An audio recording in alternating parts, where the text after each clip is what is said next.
تو ہمارے سارے پکوڑے والوں کو شوق چڑھا ہوا رمضان آئے پکوڑے وکن گے، سموسے والے آندے پہ رمضان آوے سموسے وکن گے، جتیاں والے آندے پہ عید آوے جتیاں وکن گیا۔ وہ کسی کو یہ شوق ہی نہیں کہ بخشش ہوگی، اللہ راضی ہوگا، جنت ملے گی، اللہ کی محبت میں بھوک لگے گی، اللہ کے عشق میں پیاس لگے گی۔ وہ بھوک اور پیاس کی جو تڑپ اور کسک ہے، پھر ہم ہاتھ اٹھا کے اللہ سے مانگیں گے، ہم کہیں گے یا اللہ، تو عرش کے دروازوں تک میری پکار جائے گی، ساتوں آسمان میری پکار سے گونج اٹھیں گے۔ مجھے یقین ہے کہ میرا اللہ کہتا ہے، میرا نبی فرماتے ہیں کہ اللہ رمضان میں سارے آسمان کے فرشتوں سے فرماتا ہے روزے رکھنے والوں کی دعا پر آمین کہو۔ عرش کے فرشتوں سے اللہ فرماتا ہے میری تسبیح چھوڑ دو، رمضان کے روزے رکھنے والوں کی دعا پر آمین کہو، آمین کہو۔ عرش فرش میں گونج اٹھتی ہیں میری دعائیں، میری صدائیں، میرے نوحے، میرے گریے ہلا دیتے ہیں۔ اگر بھوک پیاس میں مزے آ رہے ہوں کہ واہ یا اللہ تو نے کہا تھا نا، دیکھ میں بھوک سے بیٹھا ہوں۔ اس لیے افطار کے وقت دعا کیوں قبول ہے؟ افطار کے وقت کھانا سامنے ہے، پانی سامنے ہے، اور آواز کان لگے ہوئے ہیں سائرن کی آواز پر، تو اللہ کہتا ہے یہ فرشتہ، یہ میرے بندے، کھانا بھی سامنے ہے، پانی بھی سامنے، یہ کیوں نہیں کھا رہے، یہ کیوں نہیں پی رہے؟ بولو کہ یا اللہ تیری محبت، میری محبت، چلو تم گواہ رہو، میں نے معافی، چل میرا بندہ مانگ، کھانے سے پہلے مانگ۔ وہ وقت مانگنے کا ہوتا ہے، پکوڑے کھانے کا نہیں ہوتا، سموسے دکن کا نہیں ہوتا۔ سموسے، پکوڑے، کچوریاں، 7 اپ، جام شیری، روح افزا، 500 چیزاں تو اندر پا لیندے ہو، سارے روزے دی تباہی پھیر کے رکھ دیتے۔ ایک مہینے کے لیے اوور آلنگ ہے، اوور آلنگ، ٹیوننگ ہے، ٹیوننگ، تھوڑا کھاؤ، تھوڑا کھاؤ، تھوڑا کھاؤ، ٹھنڈے شربت مت پیو، ٹھنڈے شربت مت پیو افطاری کے وقت، بعد میں پینا تو پی لو، افطاری کے وقت اپنے اوپر ظلم مت کرو۔ سارے دن کا انجن گرم ہے، ایک دم اس کے اوپر برف پھینکتے ہو، تھوڑی دیر صبر کر کے سادہ پانی پی لو، نماز پڑھ لو، پی لو، جامع شیری پیو، 7 اپ پیو، جو مرضی پیو، ٹھنڈا پیو، گرم پیو، جو مرضی پیو، لیکن عین روزے کے وقت بچو تلی ہوئی چیزوں سے، کراری چیزوں سے، مسالے دار چیزوں سے، ثقیل چیزوں سے بچو، ہلکا پھلکا رکھو پیٹ کو، ہلکا پھلکا، تاکہ روزے کا مقصد حاصل ہو کہ جسم پاک ہو، غلاظتوں سے، گندگیوں سے پاک ہو، صاف ہو۔ ہاں، اور اپنے دل کو بھی صاف۔ رمضان میں سب کی بخشش ہو جاتی، سب کی، 4 نہیں بخشے جاتے، 4 آدمی نہیں بخشے جاتے، 4 قسم کے مرد عورت، سب کی بخشش ہو جاتی، سب کی، 4۔ اللہ تعالی ہماری حفاظت فرما لے۔ کسی بھائی میں یہ عیب ہے، ابھی سن کے توبہ کر لینا، شراب پینے والا، مستقل شراب پینے والا، رمضان میں بخشش نہیں، ماں باپ کا نافرمان، ماں باپ کا نافرمان، بخشش نہیں۔ ماں باپ کے نافرمان کے لیے تو میرے نبی نے کہا کہ اللہ ہر گناہ کی سزا موت کے بعد دے گا، ماں باپ کے نافرمان کو یہیں سے شروع کرے گا اور آگے تک لے کے جائے گا، یہاں بھی سزا دے گا اور آگے بھی سزا دے گا۔ صرف ایک گناہ دنیا میں ایسا ہے، کفر شرک کی سزا بھی موت کے بعد، زنا، شراب، جوے کی سزا، سود کی موت کے بعد ہے۔ ایک گناہ ماں باپ کی دل آزاری، دل دکھانا، اللہ یہاں سے یہ سزا شروع کرتا ہے اور آخر تک پہ چلاتا ہے اس کو۔ میرے نبی سے پوچھا گیا یا رسول اللہ قیامت کب آئے گی؟ آپ نے کہا اللہ کو پتہ ہے۔ کہ کوئی نشانی بتائیں؟ کہ جب ماؤں کو ذلیل کیا جائے گا قیامت آ جائے گی۔ ماں باپ کا نافرمان۔ تیسرا کون ہے؟ رشتہ داروں سے لڑنے والا، کبھی بھائی سے لڑا، کبھی بہن سے لڑا، کبھی خالہ سے، کبھی چاچے سے، کبھی مامے سے، کبھی تائے سے، کبھی پھوپھی سے، قریبی رشتوں سے لڑنے والا اور تعلق توڑنے والا، اس کی بخشش نہیں ہوگی۔ چوتھا کون ہے؟ کینہ رکھنے والا، کینہ، شحن، ایک ہوتا ہے بغض، ایک ہوتا ہے کینہ، شحن، بغض، شحن۔ بغض کیا ہے؟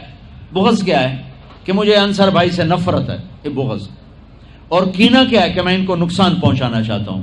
نفرت کے ساتھ ان کی ٹانگیں کھینچنا چاہتا ہوں، اس کو کینہ کہتے ہیں۔ تو یہ 4 برائیاں معاف نہیں ہیں۔ ہاں کوئی توبہ کرے تو سب معاف ہو گیا، سب معاف ہو گیا، سب معاف ہو گیا۔ تو اللہ نے ہمیں رمضان کا مہینہ دیا ہے، جہنم کے دروازے بند ہو جائیں گے، جنت کے دروازے کھل جائیں گے، فرض 70 فرض کے برابر ہو جائے گا، نفل فرضوں کے برابر ہو جائے گا، تراویح کے ہر سجدے پر 1500 نیکی لکھی جائے گی، ہر سجدے پر 1500 نیکی لکھی جائے گی، 20 رکعت 40 سجدے 60,000 روزانہ۔ یہ تمہارے کلب ایدا پٹھا جا نہ ہے کی نہ ہے مینوں حالی تھی نہیں سر لگی یہ تھی آدھے کی ہو، چلو جڑا بھی نہ ہے ٹھیک۔ یہ بہت بڑا کلب مجھے نظر آیا۔ یہ یہاں باہر ایک چھوٹا سا پرچہ لگا دیں کہ جو یہاں آ کے تراویح پڑھے گا ہر سجدے پر اس کو 150 روپیہ دے، 150 چھوڑو 15 روپے دیے جائیں، ہر سجدے پہ 15 روپے دیا۔ ایتھے ویکھا جی لڑائیاں کیویں ہوندیاں، اے سارے پوترے دادیاں نو چاہتے لے آون گے، 2 نانیاں نو چاہتے، نانی ٹر اج تراویح تینوں پڑھاون، دادے نانیاں نو پوچھدا کوئی نہیں، انہاں دی عید ہو جاونی، تسی ایسے اعلان کر کے لکھ دیو بھئی جڑا ایتھے آوے گا انہوں اسی فی سجدہ 15 روپے دیواں گے۔ ایتھے پھر چھوٹے ویکھے جے کیویں چل دے۔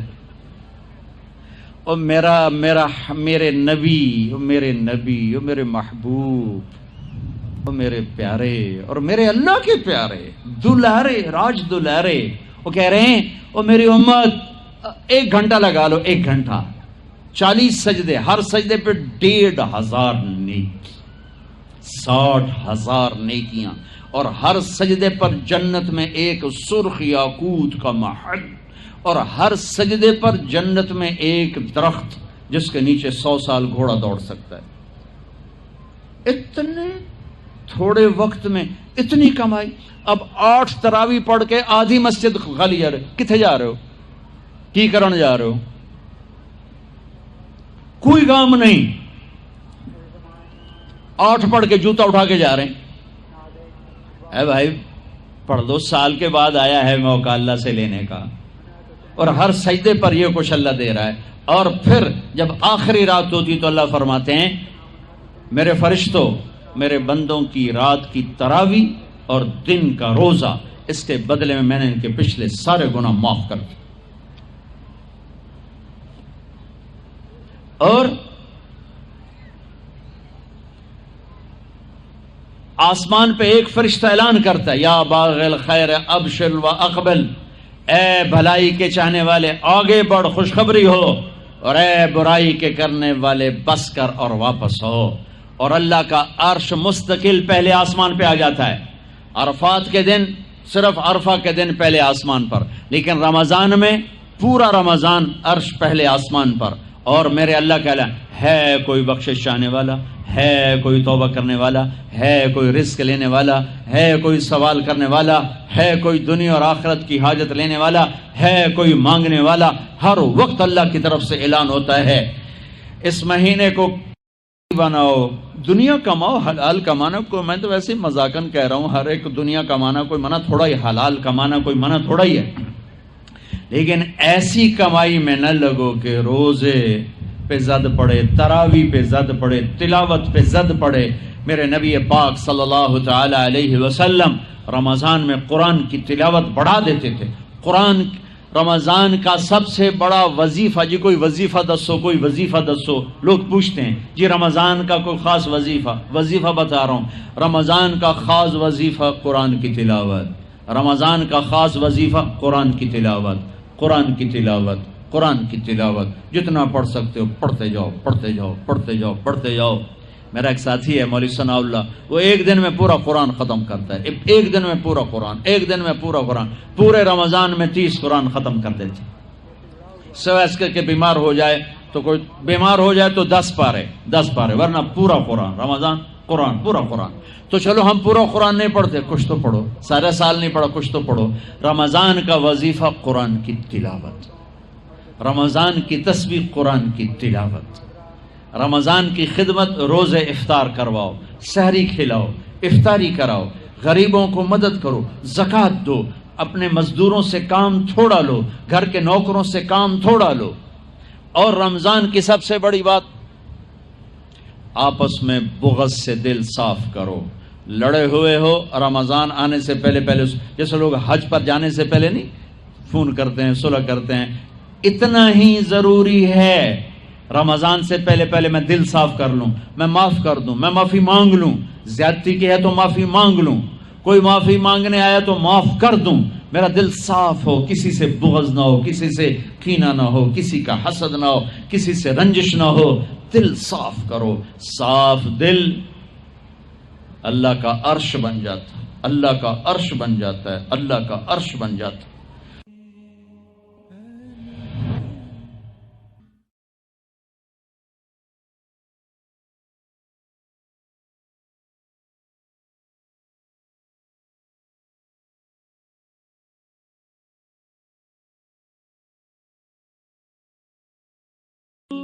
تو ہمارے سارے پکوڑے والوں کو شوق چڑھا ہوا رمضان آئے پکوڑے وکن گے، سموسے والے آندے پہ رمضان آوے سموسے وکن گے، جتیاں والے آندے پہ عید آوے جتیاں وکن گیا.